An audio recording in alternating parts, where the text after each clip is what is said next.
नमस्कार, सगरमाथा समाचारमा स्वागत छ। म सम्झना क्षेत्री। समाचार अब विस्तारमा। सरकारले 6% को आर्थिक वृद्धि दरको लक्ष्य आन्दोलन र सीमा क्षेत्रको अवरोधका कारण 2% मा झर्ने प्रक्षेपण सहितको श्वेत पत्र जारी गरेको छ।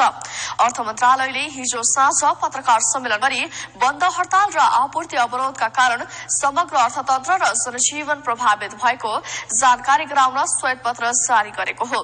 श्वेत पत्रले बन्द हडताल र सीमा क्षेत्रको आपूर्ति अवरोध लम्बिए अर्थतन्त्र अझ संकुचन हुने आकलन गर्दै उत्पादन वृद्धि, आपूर्तिको वैकल्पिक व्यवस्था लगायतका सबै विकल्प प्रयोग गर्ने जनाएको छ। अर्थमन्त्री विष्णु पौडेलले श्वेत पत्र जारी गर्दै समस्या समाधानका लागि राजनीतिक र कूटनीतिक पहल अघि बढाएको दावी गर्नु भएको छ। उत्पादन वृद्धि, वैकल्पिक ऊर्जा, समस्या समाधानका लागि सरकारी, निजी तथा दात्री निकायसँग मिलेर अघि बढ्ने प्रतिबद्धता श्वेत पत्र मार्फत गरिएको छ। गैर आवासीय नेपालीको लगानी बढाइने, पेट्रोलियम पदार्थको आपूर्ति तथा वितरणमा सबै विकल्पको प्रयोग गरिने, कालोबजारी तथा अनियमिततामा सरकारी निगरानी सहित कार्यवाही प्रक्रिया अघि बढ्ने प्रतिबद्धता श्वेत पत्रमा अघि सारिएको छ। खाना पकाउने ग्यास अभाव पूर्ति गर्न मट्टीतेल र दाउराको बिक्री व्यवस्थित गरिने र वैकल्पिक नाकाहरूको मर्मत सम्भार तत्काल थालिने सरकारी योजना श्वेत पत्रमा समेटिएको छ। खाद्य सुरक्षा, ऊर्जा उत्पादन र वितरणमा विशेष ध्यान दिइने, संविधानको सर्वोच्चता र कानूनी राज्यको मान्यता अनुरूप सुरक्षा व्यवस्था थप मजबुत बनाइने दावी गरिएको छ।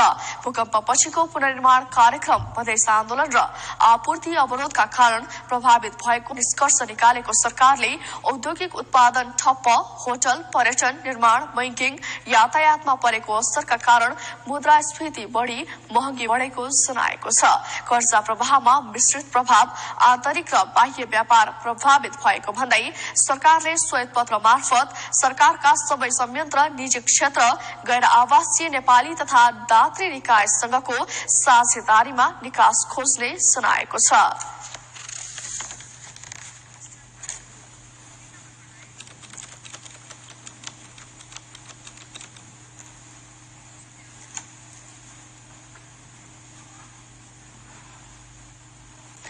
मधेस आन्दोलन र भारतको घोषित नाकाबन्दीका कारण आपूर्ति प्रभावित हुँदा अस्पताल र औषधि पसलमा औषधिको चरम अभाव हुन थालेको छ। आपतकालीन उपचारमा चाहिने औषधि मात्र नभई सलाइन जस्ता आधारभूत औषधिको समेत अभाव देखिएको छ। जितेन्द्र श्रेष्ठको रिपोर्ट। तराई आन्दोलन र भारतको अघोषित नाकाबन्दीका कारण राजधानीका सार्वजनिक अस्पतालमा औषधि अभाव शुरू भएको छ। अति आवश्यक औषधिहरू नहुँदा उपचार प्रभावित हुन थालेको छ।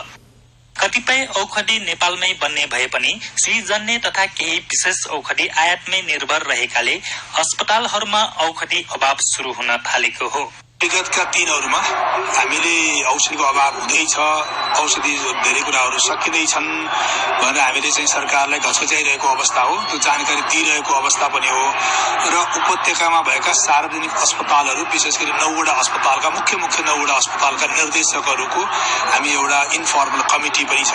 त्यसमा हामी छलफल गरेर कहाँ कति के आवश्यकता पर्छ, कुन औषधि कहाँ कति सकिन्छ भन्ने कुरो पनि हामीले एक आपस जानकारी राखेका छौँ र एक ठाउँमा सकिएको औषधि अर्को ठाउँमा आवश्यक छ र त्यो स्टक छ भने आदान प्रदान गरेर पनि हामीले अहिले चलाइरहेको अवस्था हो।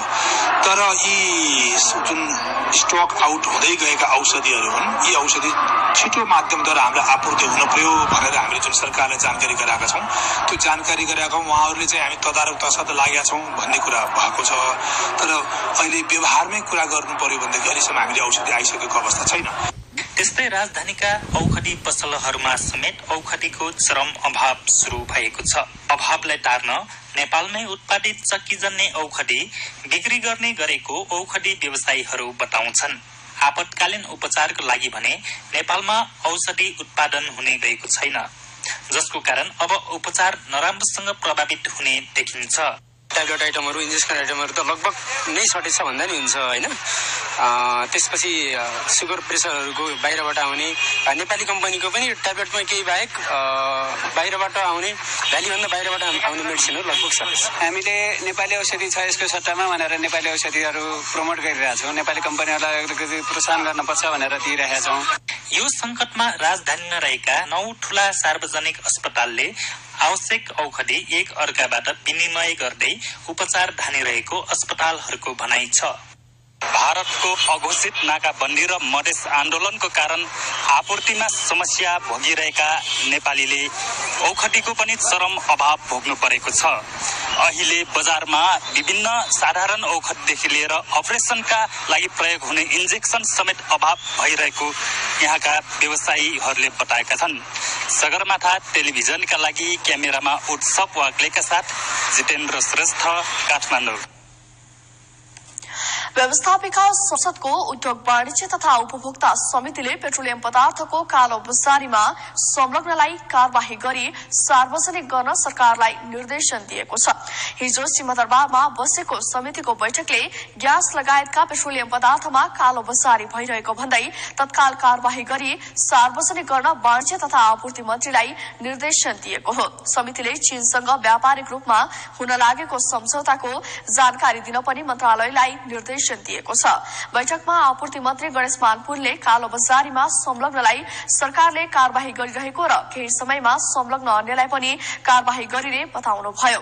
यसअघि सोमबार संसदकै लेखा समितिको बैठकले पनि कालो बजारीमा संलग्नलाई 7 दिनभित्र कार्यवाही गरी जानकारी दिन निर्देशन दिएको थियो।